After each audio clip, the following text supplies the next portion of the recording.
ইতিমধ্যেই বেরিয়ে আসলো আজকের বিশেষ বিশেষ সংবাদ। শুরুতেই দেখে নেব আজকের সংবাদ শিরোনাম। উল্টো করে ঝোলানো উচিত, ফের বিস্ফোরক দিলীপ ঘোষ। পাল্টা কুণাল বললেন উনি আসলে ওই দিনই মৃত্যু হতো, বুলেট প্রুফ গাড়ি ছিল বলে প্রাণে বাঁচি। শুভেন্দু অধিকারী। মমতা বন্দ্যোপাধ্যায় একজন ভণ্ড, ভোটের জন্য হিন্দু মুসলিম দুইকেই খুশি করার চেষ্টা, আক্রমণে অধীর। দুধেলো গায়ের দুধ খাচ্ছেন মমতা, আর লাথি খেতে হচ্ছে হিন্দুদের। মুসলিম তোষণ নিয়ে তোপ সুকান্তর। বিতর্কিত মন্তব্য করে বিপাকে হুমায়ুন। তৃণমূলে এবার যা পদক্ষেপ নিল, তোলপাড় বাংলা। এতক্ষণ দেখছিলেন সংবাদ শিরোনাম, এখন জানিয়ে দিব বিস্তারিত সংবাদ। ফের বিস্ফোরক দিলীপ ঘোষ। সোনাঝুরিতে দোলে নিষেধাজ্ঞা নিয়ে এবার সুর চড়ালেন তিনি। বন দফতরকে বেনজির আক্রমণ শানালেন মেদিনীপুরের প্রাক্তন বিজেপি সাংসদ। তিনি বলেন উৎসবে বাধা দিলে উল্টো করে ঝোলানো উচিত। পাল্টা মুখ খুলেছেন তৃণমূলের রাজ্য সাধারণ সম্পাদক কুণাল ঘোষ। সম্প্রতি সোনাঝুরি হাট সংলগ্ন এলাকায় বসন্ত উৎসব পালন এবং আবির খেলা নিয়ে বন দপ্তরের তরফ থেকে নিষেধাজ্ঞা জারি করা হয়। চোখে পড়ে একটি ব্যানার, সেখানে লেখা ছিল এখানে রং খেলা, গাড়ি পার্কিং করা, ভিডিওগ্রাফি করা ও ড্রোন ক্যামেরা সম্পূর্ণভাবে নিষিদ্ধ। এই সিদ্ধান্তের নেপথ্য কারণ হিসেবে বলা হয় একসঙ্গে এত মানুষের সমাগম হলে জঙ্গলের পরিবেশ নষ্ট হয়। এদিকে এই সিদ্ধান্তের খবর সামনেই আসতেই নানান মহলে শুরু হয় চর্চা। পরবর্তীতে রাজ্যের বনমন্ত্রী বীরবাহা হাসদা দাবি করেন সোনাঝুরিতে রং খেলার উপর কোনো নিষেধাজ্ঞা নেই। শুক্রবার সকালেই দেখা যায় সেখানে রং খেলায় মেতে উঠেছেন সকলে। এই আবহে এই নিষেধাজ্ঞা জারি করে সরকারকে আক্রমণ শানান বিজেপির প্রাক্তন রাজ্য সভাপতি তথা মেদিনীপুরের সাবেক সাংসদ দিলীপ ঘোষ। বলেন রং খেলাতেও কিসের আপত্তি? উৎসবে বাধা দিলে উল্টো করে ঝোলানো উচিত, এমনকি জুতো পেটা করার নিদানও দেওয়া হয়। বিজেপি নেতার এই মন্তব্য নিয়ে ইতিমধ্যে বিতর্ক তৈরি হয়েছে। প্রতিক্রিয়া নিয়েছেন তৃণমূলের রাজ্য সাধারণ সম্পাদক কুণাল ঘোষ। তৃণমূল নেতা বলেন শান্তি নিকেতনেও দোল উৎসব উদযাপিত হচ্ছে, তিনি আসলে কোনো খবরই রাখেন না। মেদিনীপুরের খবরটাও তো ঠিকভাবে রাখেননি, সেই জন্য ওনাকে এলাকার লোকেরাই বের করে দিয়েছেন। এদিকে দিলীপকে জোকার বলে কটাক্ষ করেছেন শাসক দলের বিধায়ক অসিত মজুমদার। আসছি পরবর্তী সংবাদে। বুধবারই নিরাপত্তাহীনতার কথা জানিয়ে বিধানসভা সচিবকে চিঠি দিয়েছেন বিরোধী দলনেতা শুভেন্দু অধিকারী। এবার 21 বিধানসভা ভোটের ফল প্রকাশের দিন শাসক দল তৃণমূল তাকে হলদিয়ায় মেরে ফেলতে চেয়েছিল বলেও অভিযোগ করলেন বিরোধী দলনেতা শুভেন্দু অধিকারী। গত সোমবার বিজেপি ছেড়ে তৃণমূলে যোগ দিয়েছেন হলদিয়ার বিধায়ক তাপসী মণ্ডল। এরপরেই এলাকার নেতা কর্মীদের নিয়ে বৃহস্পতিবার হলদিয়ায় বৈঠকে বসেছিলেন বিরোধী দলনেতা। সেখানেই একথা জানান শুভেন্দু। 21 বিধানসভা ভোটে নন্দীগ্রামে শুভেন্দুর সঙ্গে লড়াই হয়েছিল মুখ্যমন্ত্রী মমতা বন্দ্যোপাধ্যায়। হাড্ডাহাড্ডি লড়াইয়ে 1956 ভোটে জয়ী হন শুভেন্দু। এদিন ওই প্রসঙ্গ টেনে বিরোধী দলনেতা বলেন ফল প্রকাশের পর হলদিয়া সার্টিফিকেট নিতে এসে হামলার মুখে পড়েছিলাম, ওই দিনই আমার মৃত্যু হতো।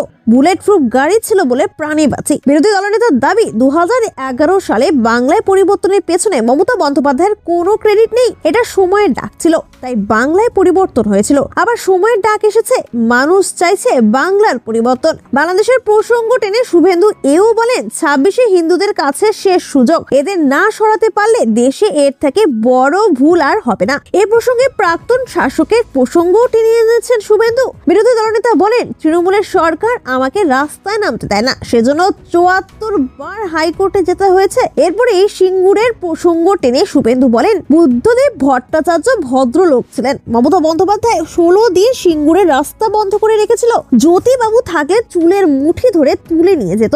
সদ্য দল বদল বিধায়ক তাপসীর প্রসঙ্গ টেনে শুভেন্দুর দাবি ও আমাদের অ্যাসেট ছিল না, লাইবিলিটি ছিল, ক্ষমতার লোভে তৃণমূলে গেছে, ওকে ললিপপ ধরিয়ে দিয়েছে। শুভেন্দুর দাবি 26 বিধানসভা ভোটে হলদিয়া থেকে তাপসীকে টিকিট দেবে না তৃণমূল, বরং ওকে বুড়ো আঙ্গুল দেখিয়ে দেবে। আসছি পরবর্তী সংবাদে। কংগ্রেস নেতা অধীর রঞ্জন চৌধুরী বৃহস্পতিবার মুখ্যমন্ত্রী মমতা বন্দ্যোপাধ্যায়ের উপর তীব্র আক্রমণ শুরু করেছেন। তাকে ভণ্ড বলে অভিহিত করেছেন এবং বলেছেন যে তিনি ভোটের জন্য হিন্দু ও মুসলিম দুইকে তুষ্ট করার চেষ্টা করছেন। মুখ্যমন্ত্রীকে ব্যঙ্গ করে অধীর দাবি করেছেন যে মুসলিম বিধায়কদের উপর বিরোধী দলীয় নেতা শুভেন্দু অধিকারীর বিতর্কীয় মন্তব্য নিয়ে বিজেপি এবং তৃণমূল কংগ্রেসের মধ্যে বাক যুদ্ধ তিনি উপভোগ করছেন। রাজ্যের ভবিষ্যৎ বা শিক্ষা, অর্থ ও স্বাস্থ্য নিয়ে বিধানসভায় কোনো আলোচনা নেই, তিনি এখানে সাংবাদিকদের বলেন। তিনি বলেন বরং একজন বলছে মুসলমানদের প্রবেশ করতে দেওয়া হবে না, আর আরেকজন বলছে সে অন্যজনকে তাকে মারধর করবে, আর মুখ্যমন্ত্রী তা উপভোগ করছেন। শুভেন্দু অধিকারীর সাম্প্রতিক মন্তব্যের পরিপ্রেক্ষিতে তার এই মন্তব্য এসেছে, যেখানে তিনি বলেছেন যে বিজেপি ক্ষমতায় এলে তৃণমূল কংগ্রেসের মুসলিম বিধায়কদের বিধানসভা থেকে বহিষ্কার করা হবে। জবাবে তৃণমূল কংগ্রেসের 2 মুসলিম বিধায়ক শুভেন্দুর সমালোচনা করেন এবং দাবি করেন যে তিনি যেন তার কথা প্রত্যাহার করেন, অন্যথায় প্রতিবাদের মুখোমুখি হতে প্রস্তুত থাকতে। অধীর চৌধুরী বলেন, আপনি কি মমতা বন্দ্যোপাধ্যায়কে কাউকে থামাতে দেখেছেন? এই বিভাজনমূলক রাজনীতি কংগ্রেসের মতো একটি উদারপন্থী দলকে প্রভাবিত করেছে। কংগ্রেসের এই বর্ষিয়ান নেতা বলেন, মমতা বন্দ্যোপাধ্যায় হিন্দুও নন, মুসলিমও নন, বরং তিনি একজন ভণ্ড। ভোট পেতে তিনি কখনো কখনো হিন্দুদের তোষণ করে এবং তারপর মুসলমানদের দিকে ঝুঁকে পড়েন। আমরা আগে কখনো দেখিনি যে কোনো মুখ্যমন্ত্রী বিধানসভার ভেতরে নিজেকে হিন্দু প্রমাণ করার চেষ্টা করেন। বুধবার মুখ্যমন্ত্রী অধিকারীর বিতর্কিত মন্তব্যের জন্য তাকে তীব্র আক্রমণ করেছিলেন এবং বিজেপির বিরুদ্ধে রাজ্যের নকল হিন্দুত্ববাদ আনার অভিযোগ করেছিলেন। অধীর চৌধুরী আরও অভিযোগ করেন যে মমতা বন্দ্যোপাধ্যায়ের শাসনামলে বাংলায় সম্পূর্ণ অরাজকতা বিরাজ করছিল। তিনি নদিয়া জেলার নবদ্বীপ পৌরসভা চেয়ারম্যানের একটি নির্দেশের আপত্তি জানান। ভোট পেতে তিনি কখনো কখনো হিন্দুদের তোষণ করে এবং তারপর মুসলমানদের দিকে ঝুঁকে পড়েন। আমরা আগে কখনো দেখিনি যে কোনো মুখ্যমন্ত্রী বিধানসভার ভেতরে নিজেকে হিন্দু প্রমাণ করার চেষ্টা করেন। বুধবার মুখ্যমন্ত্রী অধিকারীর বিতর্কিত মন্তব্যের জন্য তাকে তীব্র আক্রমণ করেছিলেন এবং বিজেপির বিরুদ্ধে রাজ্যের নকল হিন্দুত্ববাদ আনার অভিযোগ করেছিলেন। অধীর চৌধুরী আরও অভিযোগ করেন যে মমতা বন্দ্যোপাধ্যায়ের শাসনামলে বাংলায় সম্পূর্ণ অরাজকতা বিরাজ করেছিল। তিনি নদিয়া জেলার নবদ্বীপ পৌরসভা চেয়ারম্যানের একটি নির্দেশের আপত্তি জানান, যেখানে তিনি হোলির 3 দিন শহরের বাসিন্দাদের নিরামিষ খাবার খাওয়ার আহ্বান জানান। নগরের পৌরসভার চেয়ারম্যান বিমান কুমার সাহা সংশ্লিষ্ট সকল পক্ষকে উৎসবের সময় আমিষ খাবার বিক্রি বা রান্না না করার বিষয়টি নিশ্চিত করার আহ্বান জানিয়েছেন। তিনি জনগণকে খুশি করার জন্য নবদ্বীপে মাছ ও মাংস বিক্রি বন্ধ করে দিয়েছেন। চৌধুরী বলেন, তিনি বলেন, আমরা বিজেপি শাসিত রাজ্যগুলিতে এমন কিছু দেখেছি এবং মুসলমানদের খুশি করার জন্য তারা সরকারি খরচে ইফতার পার্টির আয়োজন করছে। অধীর চৌধুরী আরও বলেন, ভবিষ্যতে কোনো একদিন তিনি মুসলিমদের বলতে পারেন যে শুক্রবার হোলির কারণে নামাজ না পড়তে। তিনি যাদবপুর বিশ্ববিদ্যালয় ক্যাম্পাসের ভেতরে একটি চেক পোস্ট স্থাপনের কলকাতা পুলিশের প্রস্তাবেরও সমালোচনা করেন এবং অভিযোগ করেন যে এটি বিশ্ববিদ্যালয়গুলিতে বিক্ষোভ দমন করার জন্য রাজ্য প্রশাসনের একটি চক্রান্ত। আসছি পরবর্তী সংবাদে। দোলের উৎসবেও ছাড় নেই, রাজনৈতিক আক্রমণ অব্যাহত।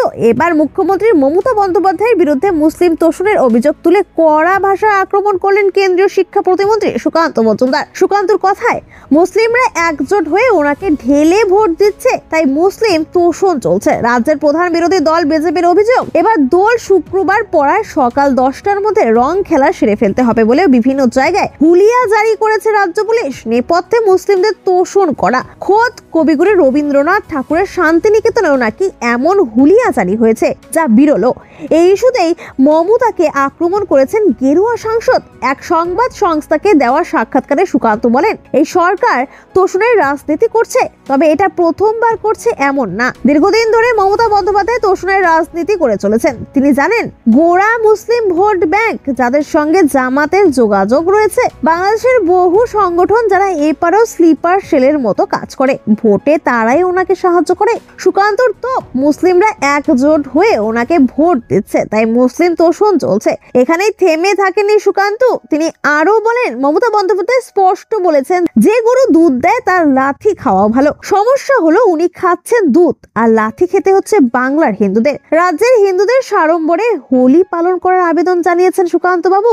হিন্দুদের উদ্দেশ্যে তার বার্তা, যেখানে যেখানে এই পুলিশ বাধা দেবে সেখানে সেখানে আমরা সবাই একসঙ্গে একজোট হয়ে লড়াই করব। আসছি পরবর্তী সংবাদে।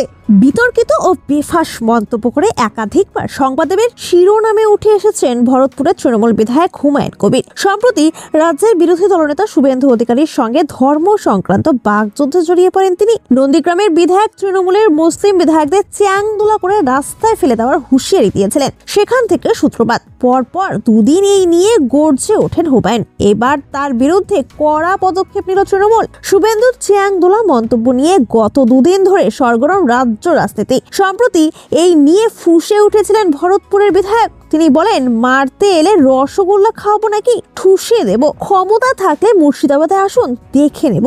পরপর 2 দিন এই হলো উস্কানিমূলক মন্তব্যের পর এবার হুমায়ুনের বিরুদ্ধে অ্যাকশন নিল দল। জানা যাচ্ছে বৃহস্পতিবার বিধানসভায় এই নিয়ে 1 দফা আলোচনা হয়। হুমায়ুনের বিরুদ্ধে তৃণমূল কড়া পদক্ষেপ নিচ্ছে এমনটা শোনা যায়। এরপর মন্ত্রিসভার বৈঠকে এই নিয়ে সিদ্ধান্ত নেওয়া হয় বলে খবর। হুমায়ুন কবিরকে শোকজ করে বিধানসভা তৃণমূলের পরিষদীয় দলের শৃঙ্খলা রক্ষা কমিটি 24 ঘন্টার মধ্যে ভরতপুরের বিধায়কের জবাব তলব করা হয়েছে। সূত্র উদ্ধৃত করে সংবাদ মাধ্যমের প্রতিবেদনে দাবি করা হয়েছে, খোদ মুখ্যমন্ত্রী তথা তৃণমূল নেত্রী মমতা বন্দ্যোপাধ্যায়ের নির্দেশে হুমায়ুনকে শোকজ করা হয়েছে। সেই সঙ্গে এই দলের আরেক বিধায়ক তথা মন্ত্রী সিদ্দিকুল্লাহ চৌধুরীকেও যে কোনো ধরনের মন্তব্য করা থেকে বিরত থাকতে বলা হয়েছে বলে খবর। এদিন বিধানসভা অধিবেশনের পর মন্ত্রিসভার বৈঠক বসেছিল। সূত্র মারফত জানা যাচ্ছে, সেখানে হুমায়ুনের বিতর্কিত মন্তব্য নিয়ে উষ্মা প্রকাশ করেন মুখ্যমন্ত্রী। তার পরামর্শে শোকজ করা হয় ভরতপুরের বিধায়ককে। এই নিয়ে দুবার শোকজ করা হলো তাকে।